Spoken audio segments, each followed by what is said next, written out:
বৌদি ভার্সেস ননদ। ধুর, ভালোই লাগে না। আজ রাতে বিয়ে বাড়ি আছে, কি যে পরে যাবো আমার একটাও ভালো লাগেনি। আইডিয়া, বৌদির কাছে যাই, বৌদির কাছে গিয়ে সব থেকে ভালো শাড়িটা আজকে নিয়ে আসবো, সেটাই আজকে রাতে পরবো। বৌদি, ও বৌদি, বৌদি, আজ সন্ধ্যাবেলা বিয়ে বাড়ি আছে, সুন্দর শাড়িটা আমি পরবো, আর সঙ্গে এই কানের তো দুটো পরবো, খুব সুন্দর লাগবে আমাকে। তাড়াতাড়ি লুকিয়ে রাখি, নাহলে ওই দুষ্টু ননদটা বাড়িতে আছে, তখন যে এসে বলবে যে শাড়িটা আমাকে দাও বৌদি, আমি পরবো। কি করছো বৌদি? আমার দেখে আবার ভয় পেলে নাকি? বলতে বলতে চলে এসছে। হ্যাঁ বলো, এসো, বসবে, এসো।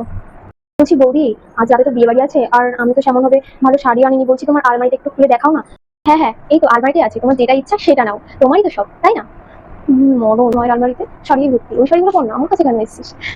নাও নাও, দেখো, তুমি নাও, বের করে দেবো। না না থাক, তোমাকে বের করতে হবে না, আমি বের করে নিচ্ছি, আমি পছন্দ করে নিচ্ছি কোন শাড়িটা নেবো।